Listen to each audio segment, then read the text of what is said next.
That's all the swaying in the breeze. अस्सलाम वालेकुम दोस्तों, आप देख रहे हैं horror nights with Shahzain Khan. उम्मीद है कि आप सब दोस्त खैरियत से होंगे और स्टोरीज को एंजॉय कर रहे होंगे। गाइस, आपसे रिक्वेस्ट है कि कहानियों को डाउनलोड करके मत सुना करें और एप्रिसिएशन के लिए एक छोटा सा लाइक तो दबा दिया करें। बहुत सारे लिसनर्स कंप्लेंट कर रहे थे कि उनको नोटिफिकेशन नहीं मिल रहा, तो बराए मेहरबानी सब्सक्राइब के साथ एक घंटी का बटन होता है, उस घंटी के बटन को आपने ऐसे ही सवाब के तौर पे दबाना है, जैसे बचपन में पड़ोसियों की घरों की घंटियां बजाकर सवाब हासिल किया करते थे। तो चलिए जी, चलते हैं आज के इंतहाई खौफनाक वाकये की तरफ, जो हमें आरिफ ने यूएस से भेजा है। तो चलिए उन्हीं की जुबानी सुनते हैं। शाहजैन भाई, कैसे हैं आप? उम्मीद है कि आप खैरियत से होंगे। आज जो मैं आपको अपना ये वाकया बताने जा रहा हूँ, ये बहुत ज्यादा ही खतरनाक है। हालांकि मैं इन चीजों पर बिल्कुल भी यकीन नहीं रखता था। मेरे घर वाले तो तमाम परस्त थे, लेकिन मैं बिल्कुल भी ना था।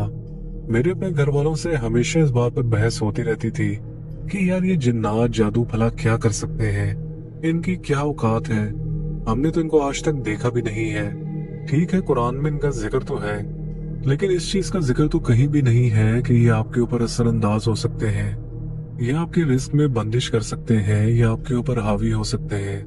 ये बहस बचपन से चली आ रही थी, लेकिन फिर मेरे साथ कुछ ऐसा हुआ जिसने मुझे ये मानने पर यकीन कर दिया कि इन चीजों के ना सिर्फ असरात होते हैं, बल्कि ये आपकी जिंदगी पर भी असरअंदाज होते हैं। तो चलिए शाहजैन, अब आप और आपके लिसनर्स मिलकर सुने कि मेरे साथ हुआ क्या था। यह वाकया आज से तकरीबन 15 साल पुराना है। उस वक्त हम लोग लाहौर में रहते थे। बैरियर टाउन के बारे में तो आप सभी लोग जानते होंगे। मेरे अब्बू जब रिटायर्ड हुए तो उनकी ख्वाहिश थी कि वो अपना एक घर बनाए, और उस वक्त लाहौर में सबसे सस्ती सोसाइटी बैरियर टाउन ही थी। यहाँ पर प्लॉटों की कीमतें बहुत कम थी। जो लोग बैरिया को विजिट कर चुके हैं वो जानते ही होंगे कि जो प्लॉट्स बिल्कुल बाउंड्री के पास होते हैं या फिर खेतों के आसपास आ रहे होते हैं, वहां पर कीमतें और भी ज्यादा कम होती हैं।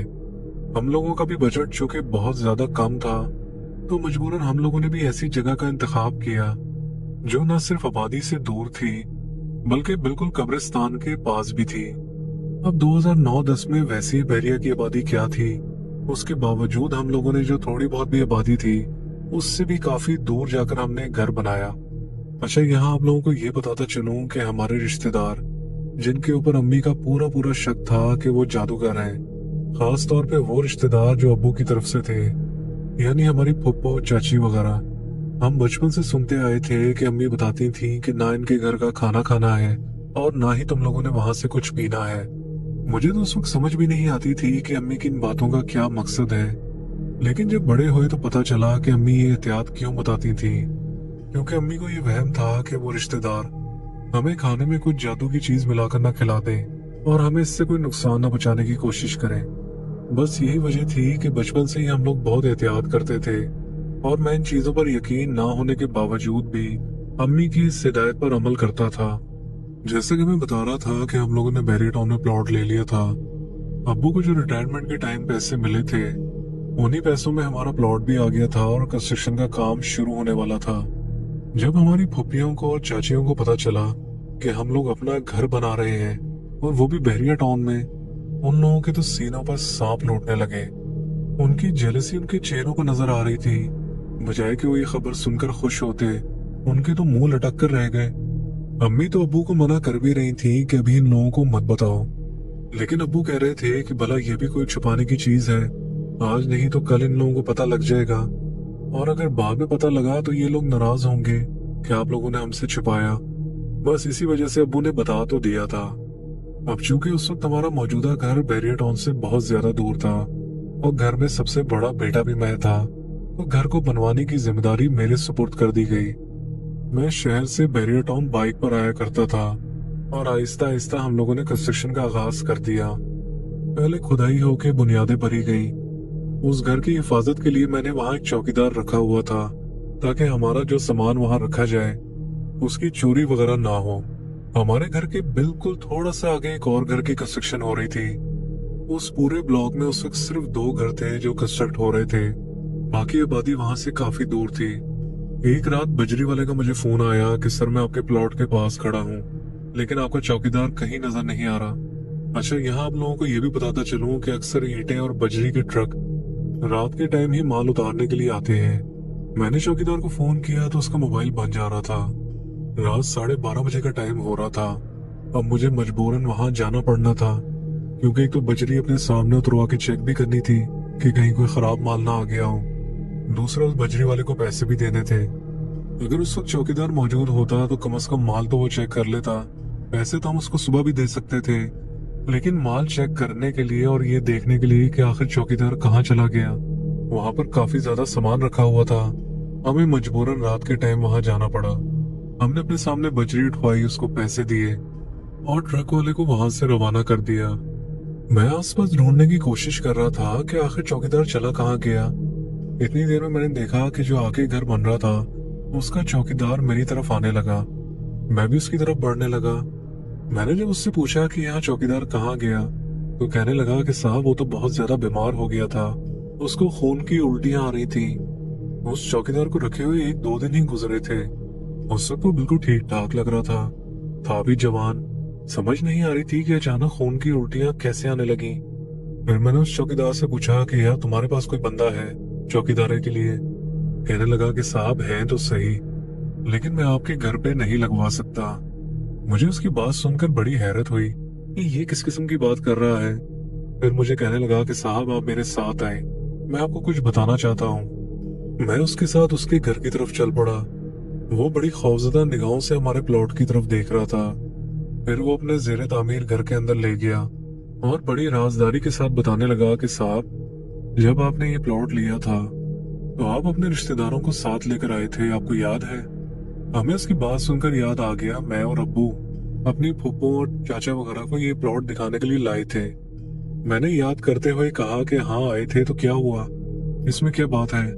कहने लगा कि साहब आपके जाने के बाद जब आपने बुनियादों की खुदाई करवाई थी तो यहाँ पर 2 औरतें और एक आदमी आया था, और वो लोग रात को तकरीबन 2 बजे आए थे।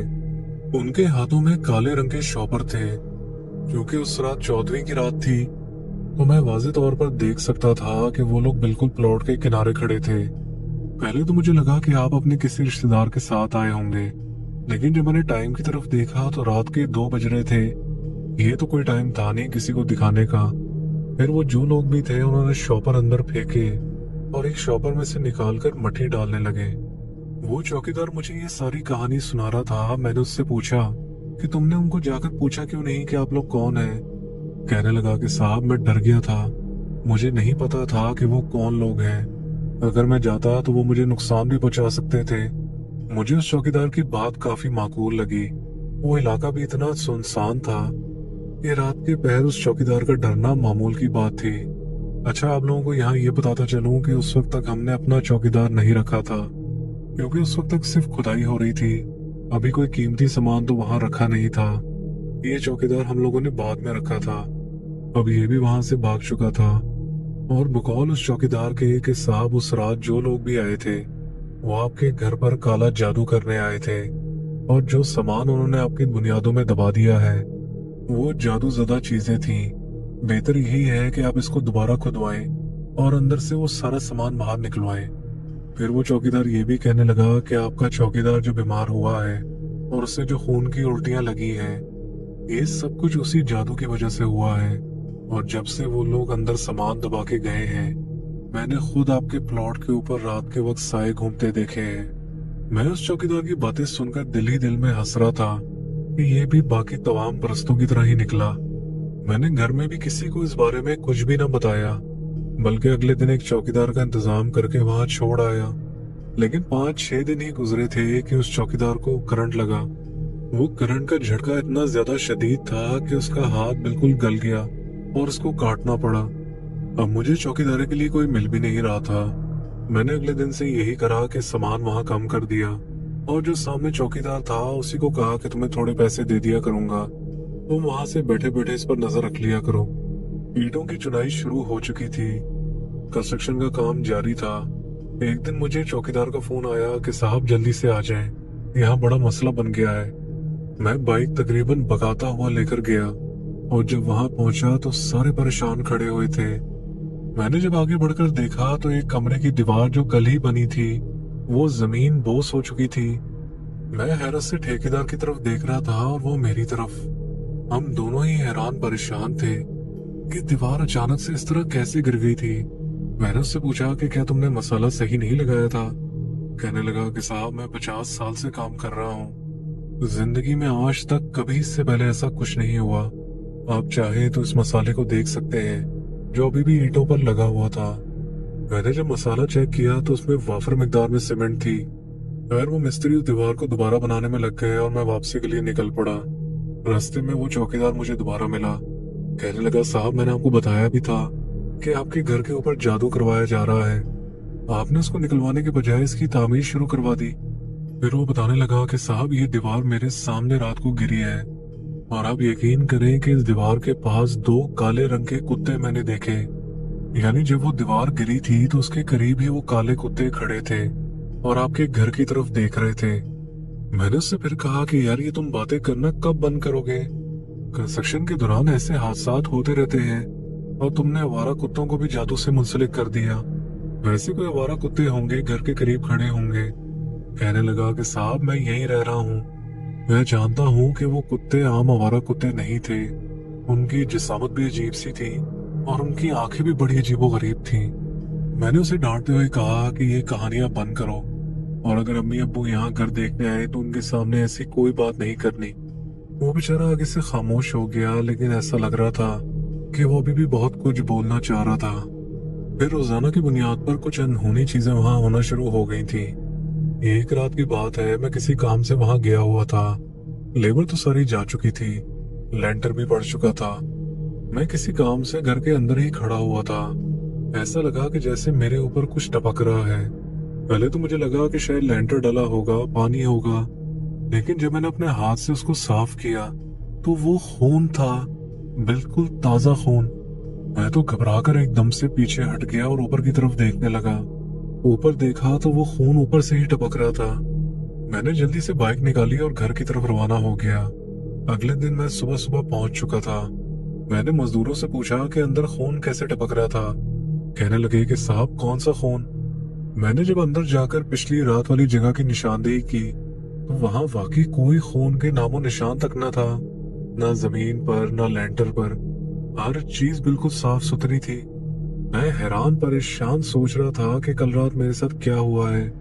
अब आहिस्ता आहिस्ता मुझे भी वसवसे आने लगे थे कि कहीं वो जो चौकीदार जादू वाली बात कर रहा था उसमें कोई सच्चाई तो नहीं। लेकिन फिर मैंने अपने ख्याल को झटक दिया। कुछ ना कुछ तो रोजाना की बुनियाद पर होता रहता था। कभी कोई मिस्त्री बीमार पड़ जाता, कभी कोई मजदूर, कभी अचानक से हमें पैसों की तंगी हो जाती और काम रुक जाता।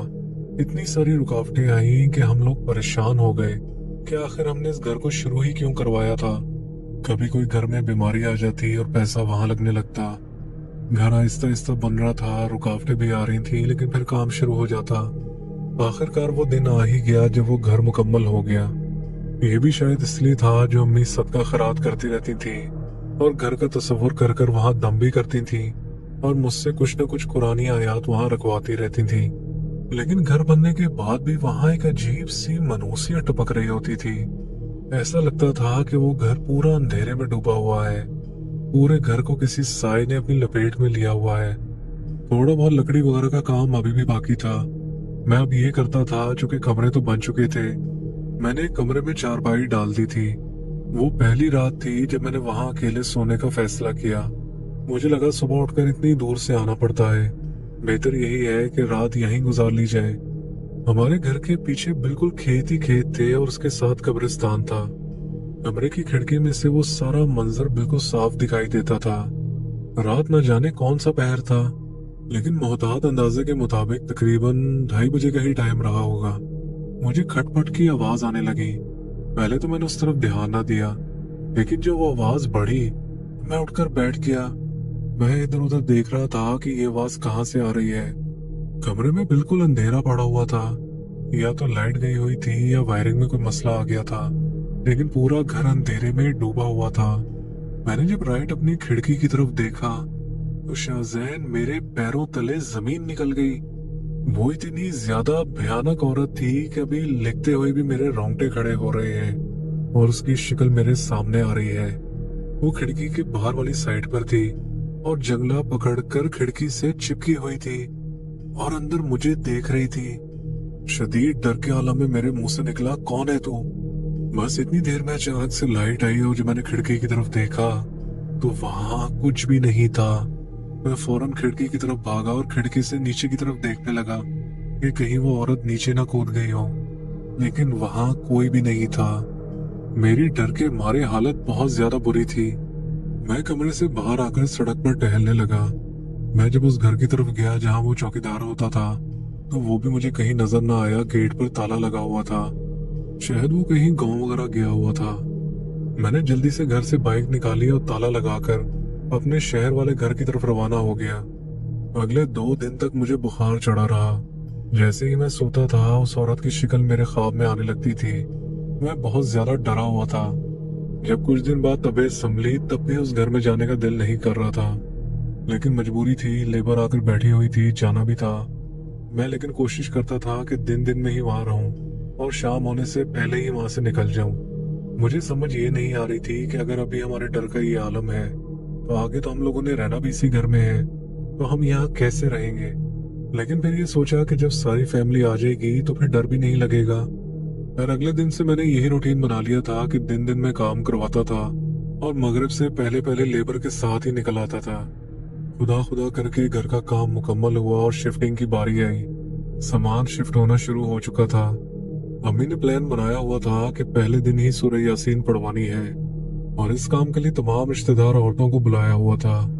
मुकर्ररा वक्त पर तमाम औरतें आ चुकी थी, सिपारे बढ़ चुके थे, लेकिन अभी पढ़ाई शुरू नहीं हुई थी। हमारा कोई रिश्तेदार बच्चा सीढ़ियों से गिर गया और गिरकर शदीद जख्मी हो गया। हम सब उसको लेकर अस्पताल की तरफ भागे और पढ़ाई का प्लान उस दिन कैंसिल हो गया। अब हम लोग तो यही समझ रहे थे कि ये हादसा वैसे ही हुआ है, लेकिन हम नहीं जानते थे कि इस हादसे की वजह क्या थी। वजह सिर्फ यही थी कि वहां कुरान ना पढ़ा जाए। अम्मी तो कह भी ही रही थी कि ये बहुत बुरा हुआ है, जरूर इस घर में कोई ऐसी ताकतें हैं जो नहीं चाहती थी कि कुरान पढ़ा जाए, वरना इस तरह अचानक से बच्चे का गिरना। अब्बू कहने लगे कि यार तुम तो हर वक्त ऐसी बातें करती रहती हो, बच्चे तो अक्सर गिरते पड़ते रहते हैं, इसमें कोई इतनी घबराने वाली बात थोड़ी है। लेकिन अम्मी के वसवसे बिल्कुल जायज थे और आने वाले दिनों में हमें पता लग गया कि अम्मी जो कहती थी वो बिल्कुल ठीक था, क्योंकि हमें पहली रात ही अंदाजा हो गया था कि इस घर में कोई नेगेटिव एंटिटीज हैं जो अपने वजूद का हमें एहसास करवा रही थी। क्योंकि पहली रात ही अम्मी अबू के बेड को किसी ने इतने जोर से उछाला कि वो इतना भारी बेड 6-7 इंच उछल के नीचे जमीन पर गिरा और उसके गिरने की वजह से अम्मी अबू दोनों ही उठकर बैठ गए। वो लोग पहले समझे कि शायद जल्जला आया है, लेकिन फिर ये सोचा कि जल्जले में बेड उछाल कर कौन फेंकेगा। अम्मी तो बहुत ज्यादा खौफजदा हो गई थी, लेकिन अब्बू ने उनको तसल्ली दी और कहा परेशान ना हो। सुबह उठते ही अम्मी ने सबसे पहले हमें ये वाकया सुनाया। मेरे बाकी बहन भाई तो सुनते ही डर गए, लेकिन मैं तो ऑलरेडी अंदर से डरा हुआ था, लेकिन किसी को शो नहीं करवा रहा था। मैं अपने कमरे में एक छोटे भाई के साथ सो रहा था। सब हैरान थे कि मैं तो वो बंदा था जो आज तक किसी के साथ नहीं सोया, लेकिन इस घर में मैं अपने छोटे भाई को साथ सुला रहा था। ये अगले रात की बात है, जब हम सो रहे थे तो मुझे वॉशरूम में से ऐसे आवाज आई कि जैसे वॉशरूम कोई यूज कर रहा है। मेरी जब आंख खुली तो मैंने साइड पर देखा तो वहां पर भाई मौजूद नहीं था। मैं यही सोचकर मुतमईन हो गया कि भाई अंदर वॉशरूम में गया होगा, लेकिन थोड़ी देर बाद मुझे दरवाजे की एंट्रेंस खोलने की आवाज आई। मैंने जब उस तरफ देखा तो भाई बाहर से आ रहा था, उसके हाथ में पानी का गिलास था। मैंने उससे कहा कि तुम कहाँ गए हुए थे? कहने लगा कि भाई पानी पीने के लिए। मैंने उससे पूछा कि तुम वॉशरूम भी गए थे? कहने लगा नहीं। मैंने जब गौर किया तो उस वक्त तक वॉशरूम में से आवाज आना बंद हो चुकी थी। मैंने एहतियातन उठकर वॉशरूम खोलकर भी देखा, लेकिन अंदर कोई भी नहीं था। ये एक शाम की बात है जब मैं कमरे में बैठा हुआ अपने यूनिवर्सिटी का काम कर रहा था। मैंने जो अपनी ड्रॉ खोली तो उसमें कागज ऊपर ही रखा हुआ था। उसके ऊपर कुछ लिखा भी हुआ था और कुछ इस तरह से लिखा हुआ था कि मैं मजबूर हो गया कि उसे उठाकर पढूं। जब मैंने उसके ऊपर देखा तो इतना बड़े अल्फाज में लिखा हुआ था कि कोई तो मरेगा। अब मैं ये अल्फाज पढ़कर एकदम घबरा गया और वो जिस रंग से लिखा हुआ था वो भी खून के रंग का लग रहा था। मुझे वो पहले वाला वाकया याद आ गया जब लेंटर से ऊपर खून की बूंदें गिर रही थी। ये उसी रंग से लिखा हुआ लग रहा था। मैंने सब छोटे बहन भाइयों को इकट्ठा किया और उनसे पूछा कि सच सच बताओ, ये काम किसने किया है। सब हैरानगी से उस कागज की तरफ देख रहे थे। अम्मी भी आ चुकी थी। अम्मी ने भी जब वो कागज देखा तो अम्मी के बारे में तो आप सभी जान चुके होंगे। उनका सबसे पहला रिएक्शन क्या होगा। उन्होंने यही कहना शुरू कर दिया कि ये घर मनहूस है, यहाँ पर कुछ तो है जो हमें निकालने की कोशिश कर रहा है। अम्मी तो उस कागज को देखकर ही रोना शुरू हो गई थी, जबकि मैं भी जानता था, अब्बू भी और अम्मी भी, कि हम में से कोई भी भाई इतना लापरवाह नहीं है जो इतनी गंदी हरकत करेगा। एक रात की बात है, हम लोग शादी पर गए हुए थे। शादी से जब वापस आए और मैंने घर का दरवाजा खोला तो इतनी शदीद बदबू ने हमारा इस्तकबाल किया। वो बदबू बिल्कुल गोबर की थी और वो स्मेल भी इतनी ज्यादा थी कि जैसे बहुत सारी गायें वहां रखी हुई हों और उनके चारों तरफ गोबर ही गोबर हो। इस किस्म की स्मेल मुझे एंटर होते ही आई और उसके बाद जब मैं घर के अंदर घुसा तो वो गोबर की बदबू 100 गुना ज्यादा थी। सारे घर वाले परेशान हो रहे थे कि ये बदबू कहाँ से आ रही है। हमने एक एक कमरे में जाकर देखा कि कहीं एक जगह से मखसूस बदबू आ रही हो, लेकिन वो बदबू तो ऐसी थी जो पूरे घर में से यकसा आ रही थी। कहीं से तायुन नहीं हो पा रहा था कि एग्जैक्ट जगह कौन सी है। अम्मी ने मुंह ही मुंह में अल्लाह का कलाम पढ़ना शुरू कर दिया और वो स्मेल आहिस्ता आहिस्ता वहां से गायब होने लगी। इस वाकये के बाद से तो अम्मी अब्बू के पीछे लग चुकी थी कि इस घर को फौरन चेंज करें। अब्बू कहने लगे कि यार तुम्हारा दिमाग ठीक है, भला ये कोई किराए का घर है हम जो चेंज कर लेंगे। अपनी सारी जमा पूंजी लगा के तो हमने एक घर बनाया है, और भला इसको चेंज करके कहाँ जाएंगे। और जिस लोकेशन पर हम बैठे थे और उस वक्त जो बैरिया टाउन के हालात थे, उस वक्त तो घर बिकना नामुमकिन था। मजबूरी हमारी ये थी कि हम कहीं नहीं जा सकते थे। अम्मी बेचारी भी हर वाकये के बाद रो धो कर खामोश हो जाती, लेकिन फिर हम लोगों के साथ कुछ ऐसा वाकया पेश आया जिसके बाद हम लोगों की हिम्मत जवाब दे गई। वो कुछ यूं था कि मैं और अब्बू और मेरा छोटा भाई तो गए हुए थे। अम्मी और मेरी छोटी बहन घर में बिल्कुल अकेले थे। अब्बू का रूटीन ये होता था, वो जब भी घर आते थे उनके पास गेट की चाबी होती थी, वो चुपचाप आकर अपने कमरे में चले जाते थे। इतनी देर में अम्मी को आवाज आई कि अब्बू कमरे में बुला रहे हैं। अम्मी भी अब्बू की आवाज सुनकर परेशान ना हुई, बल्कि यही समझी कि वो गेट खोलकर चुपचाप अंदर चले गए होंगे। अब्बू का रूटीन ये था कि वो जब भी कमरे में जाते थे तो वहां से अम्मी को चाय के लिए आवाज देते थे। उस वक्त टाइम भी ऐसा था कि अब्बू आ जाया करते थे। अम्मी ने छोटी बहन को जल्दी से प्याली में चाय निकाल कर दी और कहा कि बेटा जाकर जरा अब्बू को दे आओ। मेरी बहन जब कमरे में गई तो उसकी एक चीख की आवाज सुनाई दी और उसके बाद प्याली जमीन पर गिरने की। अम्मी फौरन भागती हुई जब कमरे के पास पहुंची तो अम्मी ने देखा कि मेरी छोटी बहन बिल्कुल दंग हालत में खड़ी थी और मुसलसल एक तरफ घूरे जा रही थी। फिर इसी हालत में वो एकदम बेहोश होकर गिर गई। अम्मी ने हमें फोन करके सारे वाकये के बारे में बताया और बैरिया में फोन करके एम्बुलेंस बुलवाकर हॉस्पिटल ले गई।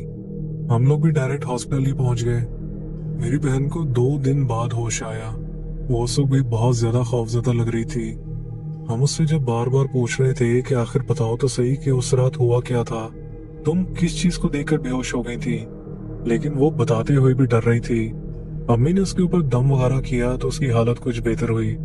फिर उसने बताया कि जब अम्मी ने मुझे चाय ले जाने के लिए कहा था और जब मैंने कमरे का दरवाजा खोला तो अंदर 3 औरतें बैठी थीं जिनके आगे अब्बू का जिस्म पड़ा हुआ था और वो औरतें उन्हें नोच नोच कर खा रही थीं। ये बात सुनकर मेरे भी सब्र का पैमाना लबरेज हो गया और उस दिन मैंने अब्बू को वो सारी बात बता दी जो उस रात पेश आई थी, यानी वही बात जो चौकीदार ने मुझे बताई थी कि कुछ औरतें और मर्द आए थे जो हमारे घर की बुनियादों में कुछ दबा कर गए थे। अब्बू ने मुझे सख्ती से मना किया कि इस बात का अम्मी को ना बताना, क्योंकि वो तो पहले ही बहुत ज्यादा वहम का शिकार है। मैंने और अब्बू ने फैसला किया कि हमें किसी रूहानी आमिल से मशवरा लेना चाहिए, वही हमें बेहतर बता सकते थे कि इसका क्या हल है। मैंने भी अपने दोस्तों से पता किया और अब्बू ने भी। अगले दिन ही हम एक आमिल के पास चले गए। वो देखने में काफी बारिश और शरीफ इंसान लग रहे थे। हमने जब उनको सारी बात बताई तो वो हमें कहने लगे कि आप अपने घर जाएं और अपने घर की मट्टी मुझे लाकर दिखाएं। हमने उनसे पूछा कि इस बात का क्या मतलब है। कहने लगे कि आपके घर में जब कूड़ा जमा होता है तो उसमें मट्टी भी होती होगी, उसी मट्टी में से कुछ मट्टी लाकर मुझे आप दिखाएं। वही मट्टी देखकर मैं आपको बता सकता हूँ कि आपके घर में क्या चल रहा है। अगले दिन मैंने चुपके से मट्टी उठाई और अब्बू को साथ लेकर उन्हीं आमिर साहब के पास चला गया। हमने जब जाकर वो मट्टी उन आमिर साहब को दिखाई तो उनके पास एक पानी की बोतल पड़ी हुई थी। उन्होंने पानी ग्लास में निकाला और वो मट्टी उस पानी में डाल दी। शाहजैन, आप यकीन करो, पूरा गिलास लाल रंग का हो गया, ऐसा जैसे गाढ़ा खून। उन आमिर साहब के मुंह से एकदम निकला, अस्तगफिरुल्लाह, ये तो बहुत खतरनाक काला जादू किया गया है। फिर उन आमिर साहब ने अपनी उंगली उसी पानी के गिलास में डाल दी और कुछ देर तक आंखें बंद करके पढ़ाई करते रहे। फिर मेरी तरफ देखकर बोले कि बेटा, जब आपको एक आदमी ने बताया भी था कि आपके घर की बुनियादों पर कोई चीजें दबा कर गया है, तो आपने उस तरफ तवज्जो क्यों नहीं दी? आपने उसके ऊपर घर ही तामीर करवा दिया।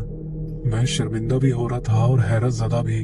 भला इन आमिर साहब को इतनी अंदर की बात का कैसे पता था? ना मैंने ना अब्बू ने इनसे इस बात का जिक्र किया था। बहरहाल वो आमिर साहब कहने लगे कि दोबारा खुदाई होगी और दोबारा नीचे खोदा जाएगा। जो जादूज़दा चीजें अंदर दबाई गई हैं, जब तक हम उनको नहीं निकालेंगे तब तक आपका घर बिल्कुल भी साफ नहीं होगा। अब ये तो बहुत बड़ी मुसीबत आ चुकी थी, सारे टाइल तोड़ना, नए घर को बर्बाद करना और फिर खुदाई करवाना, जबकि हम ये भी नहीं जानते थे कि वो चीजें किस जगह दफनाई हुई थी। आया कि हमें पूरा नीचे का घर खुदवाना पड़ना था। लेकिन फिर मुझे ख्याल आया और मैंने उसी चौकीदार से राब्ता किया जिसने उस रात हमारे प्लॉट में उन औरतों को दफनाते हुए कुछ देखा था। उसी चौकीदार की मौजूदगी में खुदाई करवाई गई और उसने ही निशानदेही की। एग्जैक्ट जगह जो चौकीदार ने बताई थी वो सामान वहीं से मिला। वो एक सड़ी हुई बकरे की सिरी थी जिसे कांटों वाली तार से बांधा गया था। अंदर अजीब से काले रंग के पर निकल रहे थे, कव्वे मरे हुए निकल रहे थे। अजीब काले स्याह रंग की जंग आलूद कीलें निकल रही थी। बहुत गंदा और गलीज मंजर था। वो आमिर साहब भी वहीं मौजूद थे। उन्होंने सारा सामान शॉपर में डाला और अपने साथ लेकर चले गए। उसके बाद से अल्लाह का शुक्र है कि हमारे साथ उस घर में कभी कुछ ना हुआ। लेकिन हम अच्छी तरह जानते हैं कि ये जादू किसने किया था और कौन कर सकता है। वो लाजमी हमारे रिश्तेदारों में से ही थे जो हमसे हसद का शिकार हो रहे थे। अल्लाह ताला ऐसे तमाम लोगों का बेड़ा गर्क करे जो दूसरों की खुशियों में खुश होने के बजाय हसद करके उनको तबाह करने की कोशिश करते हैं और उसका जरिया जादू को बनाते हैं। मम्मी अबू को तो इंतकाल हो चुका, मैं अमेरिका आ गया था। छोटा भाई अब भी उस घर में रहता है, लेकिन अल्लाह पाक का लाख लाख शुक्र है, उसके बाद से हमारे उस घर में कुछ भी ना हुआ और हमारे हालात भी ठीक होने लगे। हाँ, एक चीज मैं आपको बताना भूल गया कि उन आमिर साहब ने जब उन चीजों को देखा था तो उन्होंने एक ही बात कही थी कि ये जादू जो आप लोगों पर किया गया था ये सिर्फ आपको नुकसान पहुंचाने के लिए नहीं था, बल्कि आप लोगों को जान से मारने के लिए भी किया गया था। बहरहाल अल्लाह ही आलिमुल गैब है, वही बेहतर जानता है कि ये जादू क्यों किया गया था और किसने किया था। हम तो अल्लाह की ये शुक्रगुजार हैं कि उसने हमें महफूज रखा, और जिसने भी हम पर ये जादू का जानलेवा वार किया था, अल्लाह ने हमें उसके शर से महफूज कर लिया।